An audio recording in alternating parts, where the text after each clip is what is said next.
Hello mayam, ai haining isi kaino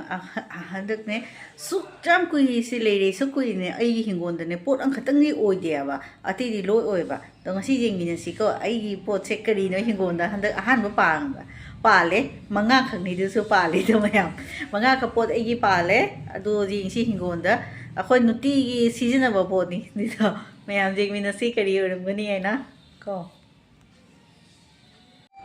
Good morning mayam. Ngasi jong le chin na tani khoi Guwahati da. Ngarang thang ne nong chu he ba si jing se nong chu gi dang ne se. Ngarang nong chu gi ado ngasi na du le chin na da. Asi ni ing ye Guwahati se ing ye mayam. Du nei na mayam da ji haning na tau ba ni.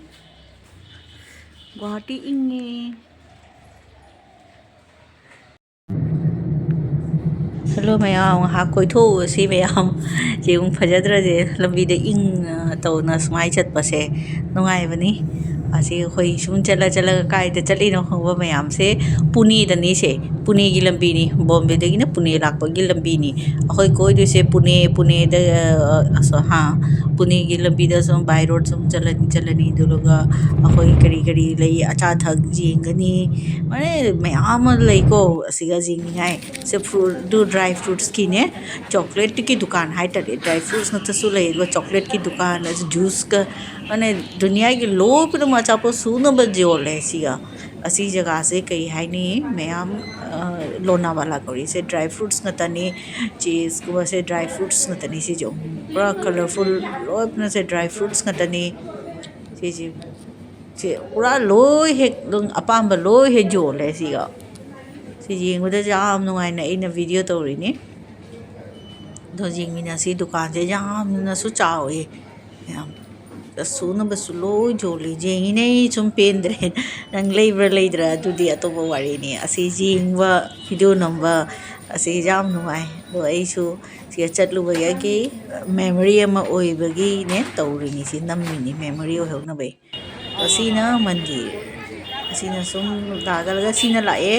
Pune da ni sin sorry asi sina ne Mumbai da ni jo se iskon na ta ni si ni mandir se और मंदिर कई है ऐसे से मुक्तेश्वर देवालय है सुन चंगा गनी ने किन्नोर में महादेव से आई बुद्धि चंग दे मी द नम हली ने आई बुद्धि मनुंग चंग दे से मपान दे मी द नम नि उन्होंने जेंग बुद्धि जाम फजी ने से महादेव की ने से नंदी दो लई रे चौवा तो मथक का महादेव चाव न लई से उरवा से मैं फजे मफम जे फजमन्ना इना सुम मयाम द शेयर तौनी मयाम सु अखोई जिंगिनासी फम अखोई नुंगाइना एंजॉय तौसी मयाम मपान की दुनिया से जेउम से हेलो मयाम सीना शेयर तौनी ने सी से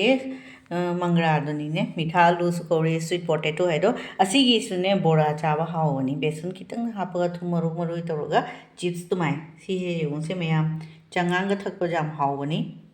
दुना ई मैं द शेयर तौरिनी अमा खतंग तौना जेंगे सिसे दुनी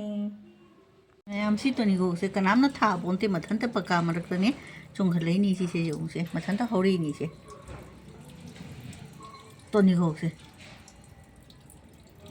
माउंड कनाम बो थाबी बोनते मथन त से लेबा पका मरकते हौरी जों से हेलो मैम अखोगी मोरक पाले से जेंगमिनासी से लाइफ द फर्स्ट टाइम सुमाइने जुम द मोरक ओरिनी सुकुई थाबा से अमता ओइ देबा दसी लफु पाबी बना से थाबा क्या न अहुम सेना मरी मंगा ख मोरक से मैम मंगा ख मोरक से ए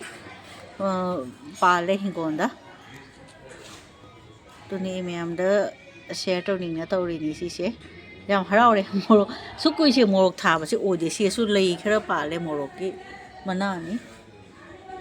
सी सु खर दी उरक तुर माने मपान सारे सुकुई से मोरक थाबा से सुंगोय ओइद्रिनी हंदकी से सुम मोरक अलीबा खरा पुंबा जिंदो हापचन थाजन के लंघे नि से थागी नतेबा दुगा सुम ओइरे से जो क्या हरावरे अदुना इ म्याम द शेयर तोरैनी Morok manga suya ahum jingse manga lo mayam se khoi sanare ma kha haudu pa satle yellow color ye odo ni si se mi gi di jang phaja phaja satle khoi gi di khang le asiang kha ga pome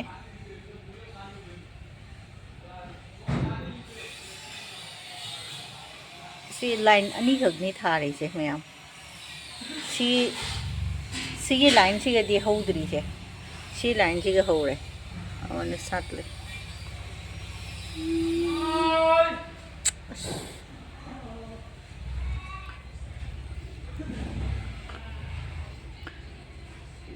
sini se mayam akhoi gi sanare